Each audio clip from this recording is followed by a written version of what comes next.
Vamos assistir aqui o vídeo do Nerd Crônicos. As empresas não ligam para os jogos que amamos. Lembrando que o vídeo vai estar na descrição aí, para vocês que estão vendo no YouTube, né? E não quiserem ver com interrupções. Ah, travou aqui, guys. Aí, voltou.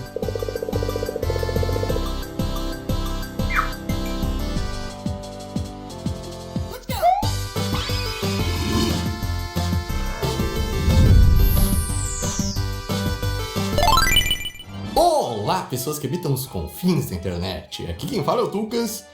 E já faz um tempo. Mas vamos Tucas, que o nome é inspirado em Senhor dos Anéis, viu? Aqui, e também a minha presença num belo recanto tropical durante um merecido deuses descanso pra falar a de respeito Senhor dos de algo Anéis? Acho que pode chamar assim. Sabem o que é pior pra um jogo que você ama? Cair no esquecimento e nunca receber um remake? Bom, eu diria ele ser lembrado e tirado do esquecimento só pra receber um tratamento de atualização como Deus Ex Remastered, onde com muito esforço e dedicação, a equipe envolvida conseguiu transformar um jogo de 1999 em um jogo de 2003. Deus Ex 2000 é um dos jogos mais importantes de todos os tempos, e não tem muita margem para questionamentos nessa afirmação. Afinal, ele é o pai dos Immersive Sims, e nasceu oferecendo liberdade de escolha ao jogador, implicando que as suas ações tinham impacto tanto no ponto de vista da história quanto da gameplay. Abordava questões... já vou pausar aqui logo no começo que eu tenho que falar isso. Eu sou péssimo em jogar esses jogos que você tem que decidir as paradas, e aí a sua decisão pode influenciar no futuro. Porque eu tenho muito medo de escolher errado e ter o pior final possível, tá ligado? É muito ruim isso, mano. Eu fico todo ansioso, mano. Começa a suar, igual o Zóio jogando Resident Evil 4, tá ligado? Fico suando, pingando, pô. Filosóficas de transhumanismo, conspiração corporativa, vigilância e manipulação midiática. O criador do jogo, Warren Spector, tinha a filosofia de que os jogadores são co-criadores da experiência que os jogos fornecem. Ele acreditava que game designers deveriam muito alto aí pra vocês, guys? Que permitissem o jogador ter meios de mostrar sua expressão criativa, ao invés de ditar a história de uma única maneira. A implementação dessa filosofia em Deus Ex andou para que depois em games como BioShock, Dishonored e Prey pudesse voar. Pesquisar para fazer essa pequena contextualização a respeito de Deus Ex me deixa um tanto quanto com vergonha, porque ele é um jogo excelente e que tá preso em algum lugar do meu infinito backlog. Mas acreditem, a culpa que eu sinto por nunca ter jogado Deus Ex é muito maior do que qualquer culpa que a Embracer Group sente por entregar esse tratamento aqui num dos jogos mais importantes de todos os tempos. É muito paia isso, né, mano? É só pra ganhar dinheiro, tá ligado? A recepção do trailer de anúncio de Deus Ex Remastered rendeu uma boa dose de zoações e memes, questionando o trabalho envolvido na suposta modernização que o game vai Como que é o nome daquele cara? Algumas imagens dessa parada são tão horríveis que me fazem ter a sensação de ser um projeto feito na Unity por alguém que abriu o programa pela primeira vez. Eu tenho certeza absoluta que existe em algum lugar da internet um mod feito por fã que já fez um trabalho melhor em atualizar o jogo para hardwares modernos sem destruir aspectos da arte ou iluminação. Algo que parece ser obrigatório nesse tipo de remasterização. Com certeza o jogo antigo lá, de 90 e poucos, né, que o Tucas falou, já tinha um tratamento bem melhor já, pô. A gente consegue ver isso facilmente. Por exemplo, os jogos da Bethesda, os Skyrims. Pô, os Skyrims você joga Skyrim com mod, porque a comunidade faz muito mod da hora, sabe? Com certeza já tinha um bagulho ali pra melhorar a qualidade dos gráficos, né? Demanda. No estilo esteira de produção e aparentemente sem nenhum apego emocional com o título original. O estúdio Asper, responsável por Deus Ex Remastered, recentemente remasterizou também outra propriedade da Embracer Group, a trilogia original de Tomb Raider, onde graficamente falando, apesar de também matar os aspectos do game original, não me pareceu um trabalho tão porco. Apenas, sei lá, ok? É porque antes era muito ok, presente também, né? Em outros trabalhos desse estúdio, com grande foco em remasterizações meia boca, incluindo Legacy of Kain, Soul River, e uma cacetada de games de Star Wars, que me fez ter vontade de fazer esse vídeo e falar um pouco mais profundamente sobre isso. É que pra mim é sempre só pra ganhar dinheiro. Games que a Asper Studios encostou e desenvolveu uma versão remasterizada num padrão de qualidade meia boca, era o jogo favorito de alguém que tá assistindo esse vídeo. Felizmente, nenhum desses The Old Republic ele é muito conhecido. Imaginar a frustração de alguém que ama esses games, que sente muito carinho e tem memórias felizes por algum deles ter feito parte da sua infância, tendo que encarar o que foi entregue enquanto esperava um tratamento bem melhor numa remasterização ou num remake. Infelizmente, o título desse vídeo não é clickbait. As empresas não ligam pro jogo que você ama.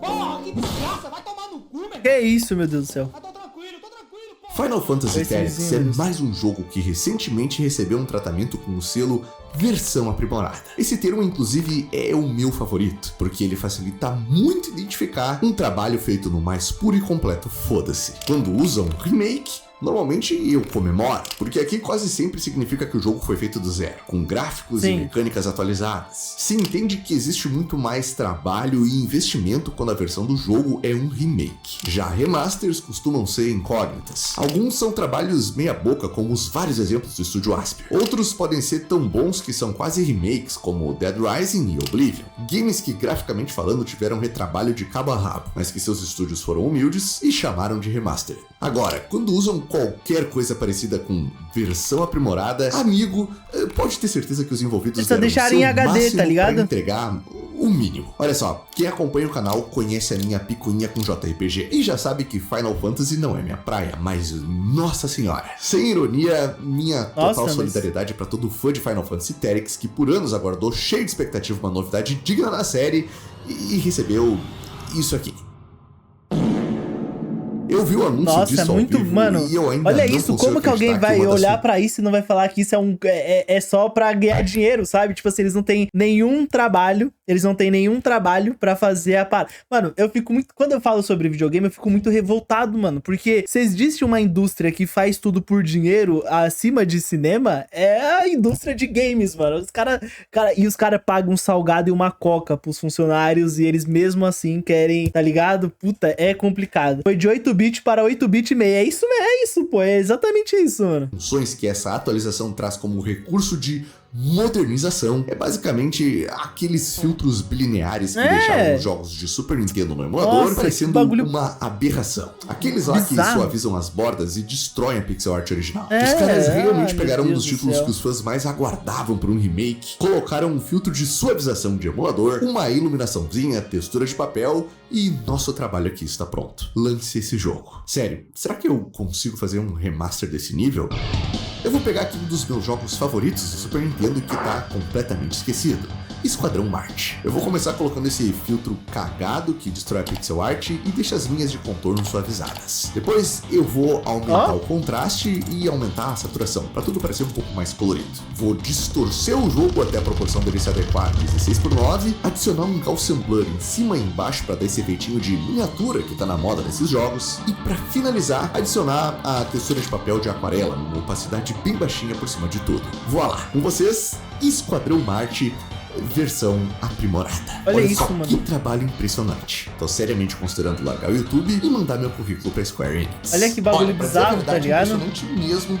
Só a promoção que o parceiro desse vídeo tá fazendo exclusivamente no mês de novembro. Opa! A Hair Friday da Manual.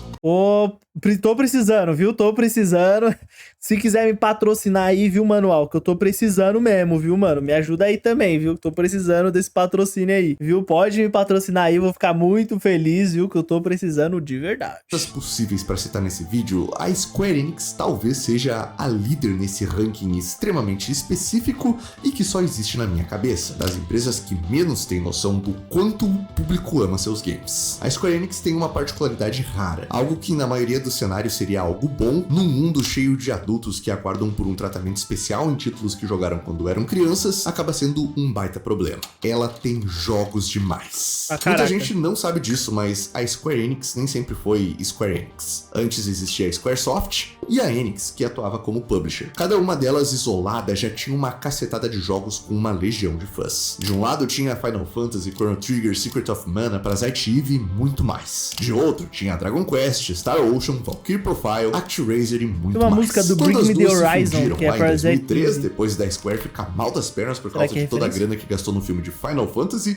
que inclusive eu Meu fiz Deus. vídeo sobre isso aqui no canal, todas essas franquias e os muito mais passaram a ser propriedade de uma só empresa. Agora, imaginem atender a demanda de criação de games novos para os fãs de cada um desses games ao longo dos anos. E pior do que isso, atender a demanda de remakes e remasterizações para toda essa lista de propriedades intelectuais quando a era da nostalgia chegou. Esse é um trabalho difícil e que não só a própria Square Enix fez questão de tornar ele mais difícil, mas também dá peso ao ponto central desse vídeo. Que essas empresas gigantes, que já estão no patamar de mega conglomerados de entretenimento, simplesmente não têm a menor noção de que essas propriedades intelectuais, que para elas são meras fontes de dinheiro, significam muito para o seu próprio público. Eu digo isso porque mesmo com esse lançamento vibe zero esforço de Final Fantasy Tactics ter saído do jeito que saiu, se não fosse pelos fãs que realmente valorizam esse título aqui, talvez ele nem teria saído. E assim, como eu sempre faço piadinhas no meio dos vídeos, eu quero deixar claro que essa parte aqui é séria. A Square Enix perdeu o código-fonte de Final Fantasy Tactics. Ninguém sabe exatamente como isso aconteceu. Talvez algum desenvolvedor tenha deletado uma pasta do backup da Square Enix que não era aberta desde 1997, quando o jogo foi lançado. Como aconteceu, mano, ninguém sabe.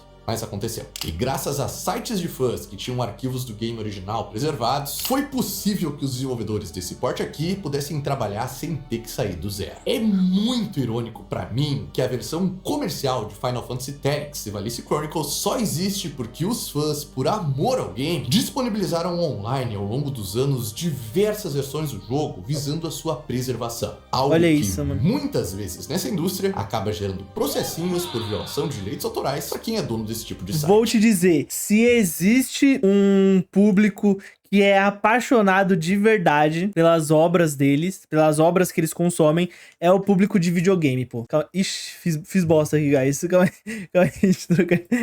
Fiz bosta aqui, calma aí. Ah, voltou. Como eu dizia, peço desculpas aí, eu bati aqui na mão no teclado. Mas como eu dizia, se existe um público que é aficionado pelas obras, é o público de jogos, mano. Eles são realmente apaixonados, eles mantêm as coisas salvas, eles disponibilizam para que outras pessoas conheçam, tá ligado? É realmente um público muito da hora, assim, é um público muito apaixonado e que muitas vezes, né, não vou falar que é 100%, mas que muitas vezes eles fazem realmente por amor, né? Na maioria das vezes, né? 99% é por amor. Eles gostam tanto daquela obra que eles não querem que aquilo se torne mídia perdida, lost media, sabe? Então eles vão disponibilizando ali para outras pessoas jogarem, para que outras pessoas conheçam. É realmente um público que ama muito a parada. E, pô, é sério, os estúdios não merecem os fãs de videogames, tá? Ó, o Bruno falou que tá esperando o jogo do Book. Pô, tem que ter o jogo do Book.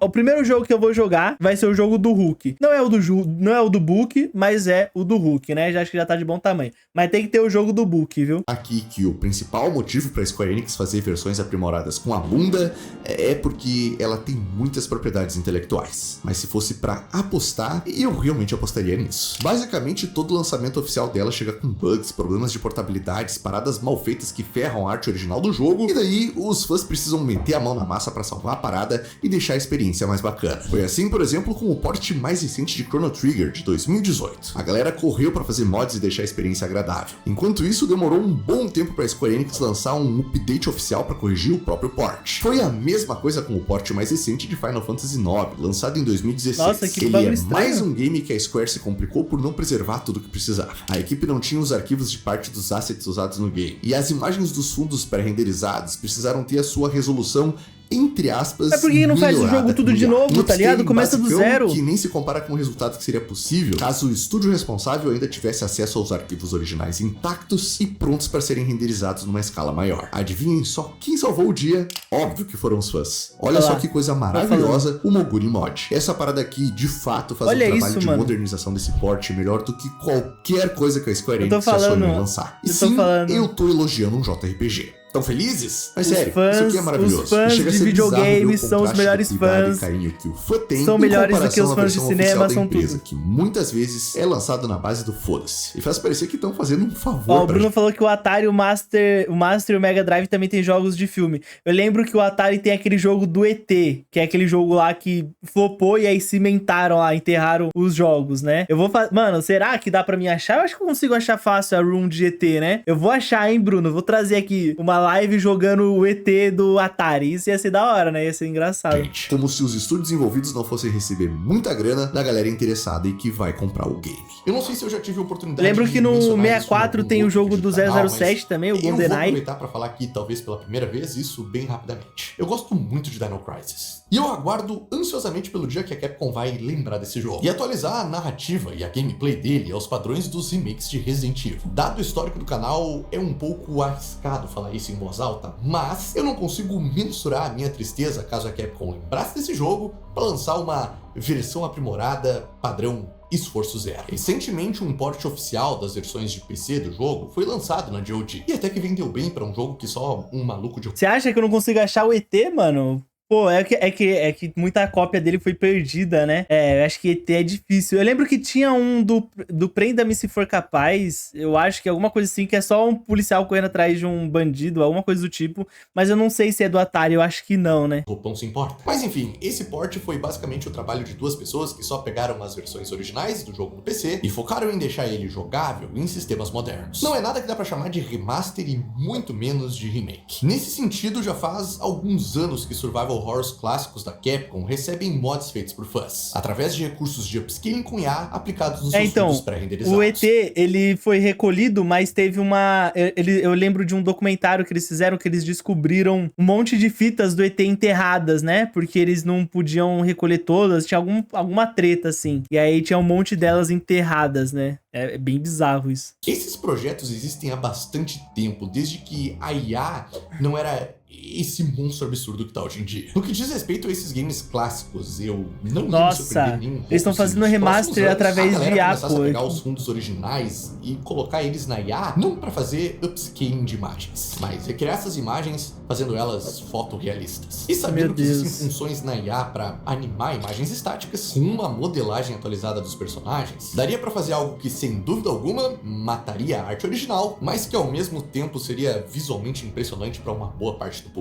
E a realidade, por mais dura que ela seja, é que o público geral simplesmente não se importa com IA. Isso é ruim, mas é a nossa realidade. Eu dei a minha opinião aqui em outro vídeo sobre games que abusam de IA, gerando uma quantidade imensa de lixo nas lojas digitais. Isso tá acontecendo e é muito ruim. Aí, mais um vídeo pra gente reagir aí na próxima live. Eu não posso deixar de olhar o outro lado da moeda. E não que o outro lado da moeda seja bom, mas se o usuário comum já é capaz de gerar coisas assim, ao custo de toda a água potável do planeta para resfriar servidores, as empresas também já devem estar pensando em maneiras econômicas de atualizar os seus jogos clássicos. Mano, olha que bagulho escroto, sabe? Eu espero que o exemplo que eu escolhi aqui não seja o escolhido. É difícil aceitar que essas remasterizações de baixo custo atendem todos os interesses. Pô, e essa é a parada, né? Tipo assim, eles querem fazer essas atualizações de baixo custo pra ganhar o máximo de lucro possível em cima desse jogo novo, entre aspas, né? Que eles estão remasterizando. E aí eles vão usar IA, mano, e vai ficar bizarro, vai ficar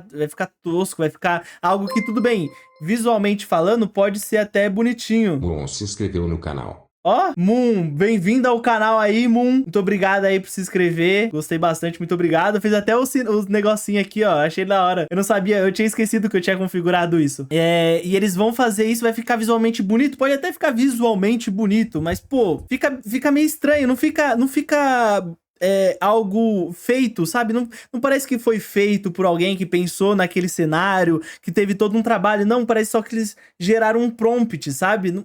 Pra mim, não faz muito sentido. Não tem aquela coisa da arte, né? Da criação, de você criar aquele cenário porque você quer criar ele. É só qualquer coisa, é só pra vender logo e ganhar dinheiro em cima de uma coisa que já existe, sabe? Lembrei de um negócio, sabia que os novos Plants vs Zombies estão sendo feitos por IA? Sério? Nossa, que bagulho bizarro, mano. Eu lembro que o jogo do Naruto novo lá, que era uma porcaria, ou o novo, ou antes do novo, sei lá, ele foi dublado por IA. Nossa, e a dublagem é péssima, é muito ruim mesmo, muito ruim mesmo. Não, dublagem tem que ser com dubladores, não tem jeito, não. Ainda mais no Brasil, pô, a dublagem no Brasil é muito boa, pô, os dubladores são pica, sabe? Elas possibilitam produções rápidas sem a necessidade de grandes equipes envolvidas e garantem migalhas ao público que, desesperado por qualquer novidade do título, sabe que isso é o melhor que vai receber e acaba comprando o jogo de qualquer jeito. Voltando ao início do vídeo, eu sinceramente prefiro não receber absolutamente nada, ao invés de receber algo com um esforço tão mínimo só pra farmar uma grana em cima do fã desesperado. Imagina se Chrono Trigger, um jogo que desde que eu criei o canal as pessoas mencionam e esperam um remake de peso, no nível que Final Fantasy VII recebeu, acabasse ganhando um tratamento nesse nível aqui. Eu sei que opiniões variam, mas pelo menos pra mim, o lance é se poupar de decepção. Prefiro ficar com o original mesmo. Consegui enxergar que a demanda e o tempo necessário para criar brasileiros games são hoje em dia os melhores que tem, sustentável para as empresas, é a chave para nos proteger do esforço mínimo que elas entregam só para fazer uma grana. Recentemente, a franquia God of War completou 20 anos e pedidos de remakes da trilogia original são constantes desde que essa grande onda de remakes começou. só. Acho que já Particularmente tem, falando, já, não? eu acho que God of War 3 ainda é maravilhoso e pra mim não precisaria de um remake. Mas enfim, sabendo que essa é uma das suas franquias mais amadas, que ajudou a consolidar e até mesmo prolongar a vida útil do PlayStation 2, com uma legião de fãs que aguardam por novidades em relação ao tratamento dos games originais, no State of Play de setembro de 2025, a Sony anunciou um controle. Um controle de God of War com o design mais preguiçoso da história. E esse foi o lance. E eu tô dizendo durante todo esse vídeo aqui que a indústria de jogos, os estúdios não merecem os fãs que eles têm, mano. Porque os fãs, eles são malucos, eles são aficionados mesmo. E não merecem, porque eles cagam pros fãs, tá ligado? Eles só se importam realmente em se aquilo vai dar lucro ou não. Ah, mas os fãs vão gostar disso. Ah, mas dane-se os fãs, eu quero só o dinheiro. Tudo bem, é uma indústria, né? É um estúdio, ele precisa ganhar dinheiro pra sobreviver. Mas, pô, você tá fazendo algo para os fãs, você sabe? Tipo, caraca, é muito bizarro. Lançamento pra comemorar os 20 anos da franquia. É simplesmente inacreditável. Um tapa na cara, pô. É chamar o fã de otário. Mas também a tranquilidade que a Sony tem pra frustrar ele constantemente. Ao ponto de que às vezes parece que ela tá basicamente rindo na nossa cara. Eu ainda não consigo esquecer aquele texto. É sobre persistência, mostrando Bloodborne no final do vídeo comemorativo dos 30 anos de PlayStation.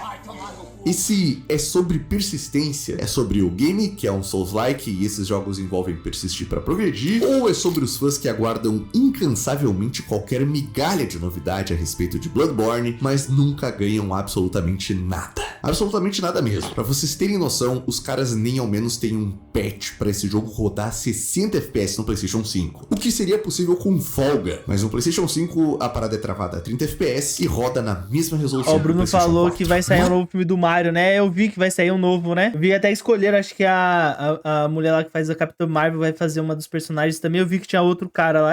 Vai fazer dinheiro pra caramba, né? O primeiro filme do Mario lá fez 1 bilhão e pouco. Esse também eu acho que vai passar fácil de 1 bilhão. O filme do Mario até que é legal, sabe? Tipo, não acho que seja ruim, não. Mas, pô, é estranho, né? Ver filme assim passando de 1 bilhão. Mas também é filme pra criança. E Lilo e Stitch também passou de 1 bilhão. Eu acho que esses filmes assim mais pra criança passam fácil de 1 bilhão. Porque vão levar a criançada pro cinema, né? Mais do que isso, existia um patch não oficial feito pelo hacker Les McDonald pra fazer o jogo rodar 60 FPS no PlayStation 5. Maneiro. E a Sony mandou pro cara a famosa cartinha de cessar e desistir. O aviso formal pra pessoa parar ou tirar algo que fez do ar pra não ser processado. Isso pra mim é bizarro. A gente não tem nenhuma novidade de Bloodborne. Não nos entregam nenhum patch oficial. Nenhuma sequência, nenhum remaster, nenhum remake, absolutamente nada. E ainda tiram do ar o trabalho de alguém que fez o que a Sony já deveria ter feito no dia que o PlayStation 5 foi lançado. Ainda bem que o emulador de PlayStation 4 anda a todo vapor e com ele já é possível jogar Bloodborne a 4K 60 FPS, com alguns ajustes ainda sendo necessários, mas já dá até pra pegar todos os troféus e platinar o jogo através do emulador. Olha só, é que não roda no meu PC, né, esse emulador aí. Nos anos 90 e na primeira década dos anos 2000, marcando a infância do que é a base do público gamer hoje em dia, seria uma ingenuidade muito grande achar que todos os principais títulos vão ter uma chance de ganhar um remake ou um tratamento de atualização decente. Isso é basicamente impossível. Muitos vão rodar e receber o tratamento meia boca. O que eu não consigo entender é como títulos consagrados que marcaram gerações e as pessoas sentem tanta falta precisam ficar na geladeira por tanto tempo, enquanto as empresas descarregam caminhões de dinheiro em jogos que claramente vão ser fracassos, que de longe você vê que não vai dar certo, que é só mais uma tentativa de jogo como serviço podre, como Concorde ou Resident Evil Survival Unit. Inclusive, foi o Resident Evil que a Capcom decidiu trazer pra BGS. Pois é, durante a principal semana dos eventos de games ao redor do mundo em 2025, o resto do mundo pôde experienciar Resident Evil Hacking. Na BGS 2025, a gente teve um jogo como serviço. Mobile. Capcom, não é possível. Tem pelo menos uma década que você tá tentando emplacar um jogo live service de Resident Evil. Todos falharam. E é óbvio que esse vai falhar também. As pessoas amam seus jogos por causa das experiências single player, das campanhas e os personagens carismáticos que eles têm. Todos eles, quase que sem exceção, pensando em experiências de progressão narrativa single player. Isso aqui não vai funcionar. Não, e isso daqui é chamar o fã brasileiro de otário pra caramba, né? Porque a gente deve ser o quê? O segundo, o terceiro, a gente deve estar entre os top 5 de mercado que mais consome jogos no mundo. Eu acho que a gente gente tá em top 2 ou até em top 1, viu? Mas a gente tá nesse bolo aí, a gente tá num bolo. E aí, em todos os lugares do mundo, eles levam um novo Resident Evil Hacking lá. E aí, pra cá, eles trazem o jogo mobile do Resident Evil, tá ligado? É chamar o fã brasileiro de otário, pô, pra mim. Isso é óbvio, né? Não espero nada da Capcom. E é sempre aquela coisa, eu não espero nada da Capcom, mas ela consegue fazer algo pior ainda do que eu já esperava, sabe? Para de queimar dinheiro nessas desgraças do tipo Exoprimal, Reverse, Survival Unity e para. Só para. Nos entrega logo remakes decentes de Code Veronica, Resident Evil Zero e Dino Crisis. Qualquer um desses vai vender muito mais entre o seu próprio público. Eu te amo, Capcom. Dino Crisis é um jogo que eu quero jogar com a minha namorada, que gosta muito de precisa dinossauro. anunciar que não vão mais receber conteúdo porque não são financeiramente sustentáveis, até perceber que a mina de ouro tá em fazer o que sempre deu certo no seu survival horrors. Eu não aguento mais. Mas esse é o ponto central do vídeo. Um lado vê esse conteúdo destinado ao entretenimento de maneira passional e afetiva, enquanto o outro vê como só mais um produto na prateleira para fazer uma grana. Isso nunca vai mudar e aguardar por games amados serem lembrados é sofrimento em 99% do tempo, esperando que aquele 1% seja visto como uma oportunidade de lucro para as empresas. E assim, a gente vai seguir por aqui sofrendo. Esse 1% tem que ser Dino Crisis. Então me conta aí nos comentários por qual game você... Ótimo vídeo, tá? É muito bizarro, né, isso. Tipo, de vez eles fazerem algo... Tipo, continua, mano, faz o jogo ali que já deu certo. Você pega o jogo que deu certo ali, faz de novo ali o jogo, remastera ele ali, deixa ele bonito, faz o remaster dele, faz... Pô, mas não, os caras fazem jogos nada a ver, jogos mobiles ruins, fracos, sabe? Ai, sei lá, é realmente... Eu sempre falo, sempre que eu vejo algo de jogos, eu fico muito irritado, porque eu lembro como os estúdios são uma porcaria, mano. Como os estúdios, eles estão cagando mole para os fãs, realmente cagando mole. É como o Tucas falou mesmo, só vai ver a luz do dia se tiver a oportunidade de dar lucro para essas empresas. Só que às vezes não é nem isso, sabe? Porque as empresas lançam tantos jogos merdas que não vão dar lucro e eles continuam lançando os jogos. Ai, sei lá, viu? Por isso que eu não gosto de ficar falando sobre videogame, porque eu lembro que se tem uma indústria pior do que a indústria cinematográfica, é a de videogame, viu? Porque os fãs, eles passam por muitas coisas, viu?